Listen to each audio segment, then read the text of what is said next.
Welcome to Break the Silence, Build the Future, a podcast dedicated to amplifying the voices of survivors and advocates while shedding light on the pervasive issue of gender based violence.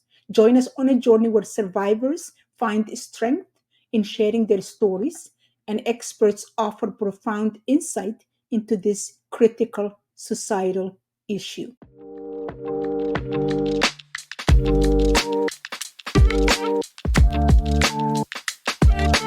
In my last episode, I interviewed a young woman. I didn't want to share her real name, so I called her Hope. And at the end of that interview, I asked her what was it that would have helped her to avoid getting into such relationship, and if she got into it, to help her get out of it the sooner than she did. So not to stay and suffer and endure that. She said she would have liked to know that she would be believed if she came forward and said, this is what I'm experiencing. That's the first. Second thing she said, nobody really taught you, nobody explained to you what abuse looks like beyond the physical injury. So she didn't know all the things she had experienced in that relationship that were in fact abuse. She didn't realize that. So nobody had educated her. So not being educated, not knowing what constituted abuse, and feeling that if she came forward, she would not be believed. That kept her cemented in that relationship much longer than she should have, and therefore endured traumatic experience that now she says it's PTSD. So that made me think that what would have helped my daughter while she was alive, the numerous times that she tried to get out, what would have helped her to stay out and not go back?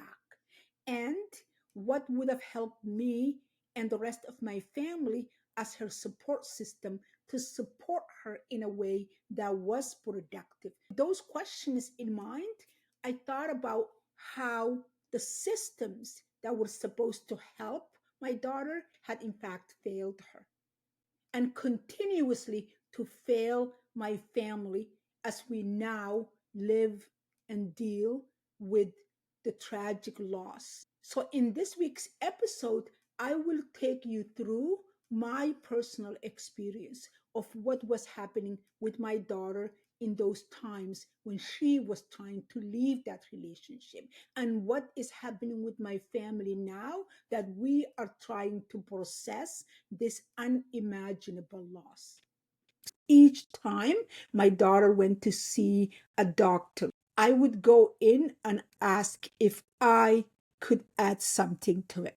Could I tell you what it is my daughter is experiencing? Could I give you the bigger picture? I always was told no. You cannot tell us anything, and we will not add anything that you tell us into her file. We're not going to do that.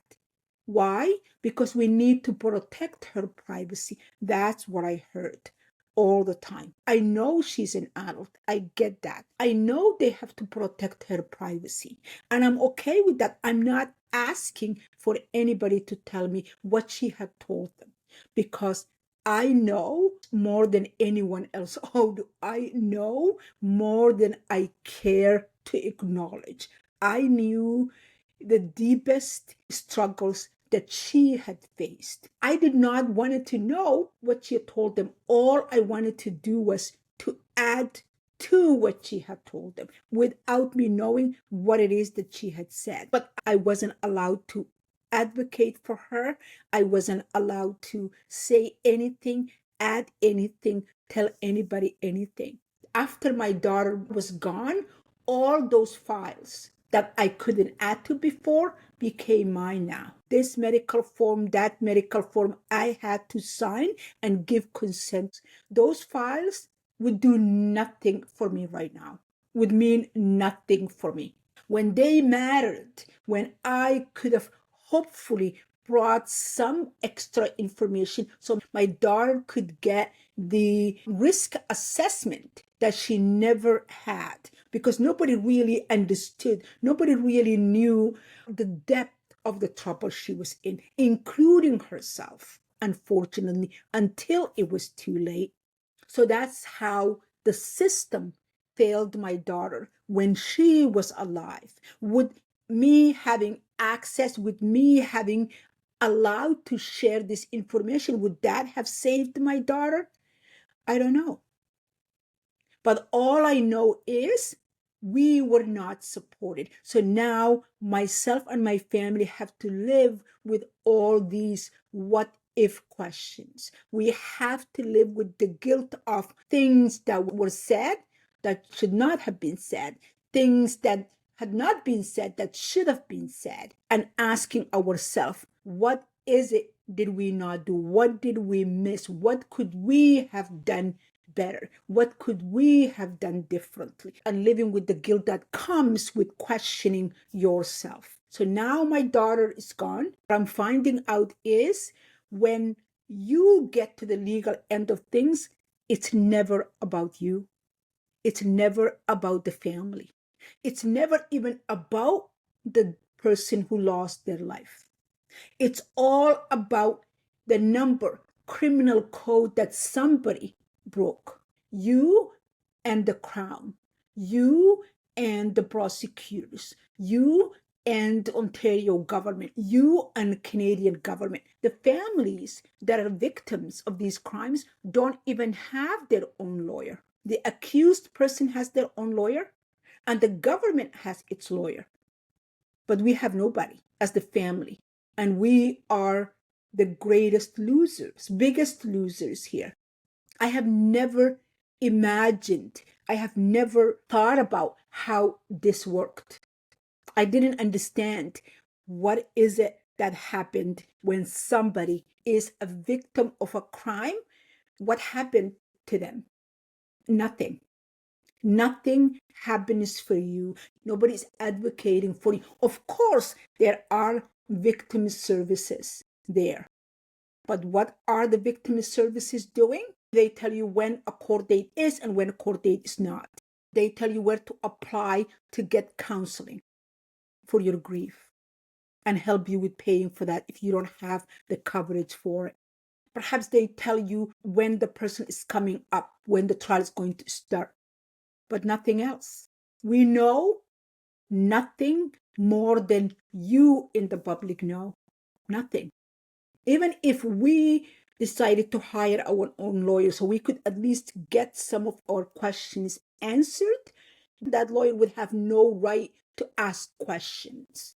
My daughter was failed while she was alive. And now my family is continuously being failed. Not only failed, but we are not part of this equation of getting justice. We don't have a hero that says, okay, you are the family that lost a loved one. You are the family, you lost your daughter. These are the steps we're going to take. We are the process. These are the things you have the right to. If I am accused of something, then I know the right to remain silent. I know that I have the right to get a lawyer. And if I cannot afford one, one will be provided to me in the government's dime. I have the right to fair trial. I have the right to be considered innocent until I'm found guilty. I have the right to speedy trial, so I'm not sitting there forever. I have the right to confront my accuser. I have the right to know the charge that had been brought against me so I can defend myself. I have the right to either testify on my behalf or not testify. But if you are the victim, like my family is, what are your rights? Do you know? I would say you have no rights as a victim. Nothing. So my entire family asking questions about what is next? What now? What do we do? Where do we go from here? We don't know. I do not know. Where do we go from here? But I know two things. Number one, my daughter was failed when she was alive. And now that she's gone, my family is being failed. And I am trying to find and figure out what are my rights as a mother who is a victim. lost her child? What are the rights for my other children that lost their oldest sister? What are the rights of my extended family, my brothers, my sisters, my nephews, my nieces? What are the rights of the community where my daughter was part of? And I can tell you there are no rights for the victims. And what we can take from that today is it's our job as a community, as Ontarians, as humans, as women, as mothers, as sisters, as fathers, as brothers, to ask for victims' rights, for advocacy for people like myself, like my daughter, like my family that are in that situation.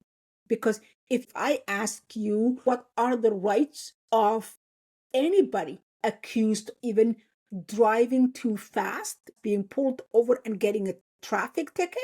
You know what your rights are. Right away, the police officer who gives you the ticket tells you your rights are you can contest this ticket. And to contest it, send it to this court. And then they will give you a court date. You can hire ticket defenders and have those ticket defenders go on your behalf, and you pay them and they contest the ticket on your behalf. Or you can agree to pay for the ticket in full or request a payment to be given to you. So you know what your rights are. The police officer is required to tell you what your rights are. This is the consequence for your ticket, but these are your rights in dealing with this ticket. He has to tell you that. Whatever it is you're accused, you are told this is what you are accused. But you have all those rights, no matter what rule it is that you broke. But if you are the victim, because no crime is victimless, if you are the victim, what are your rights? None. You don't have the right to a legal representation. Technically, the Crown in the Canadian system and a prosecutor in other systems are supposedly your lawyers, but they're not your lawyers. They are lawyers for that criminal code that this person broke. That's who they are lawyers for. And that's what they're defending. Not necessarily your person, not necessarily you as the victim, but they are defending that criminal code this person broke. So I think it's about time that we demanded some form of advocacy where questions we have as victims or the family of the victims can be answered.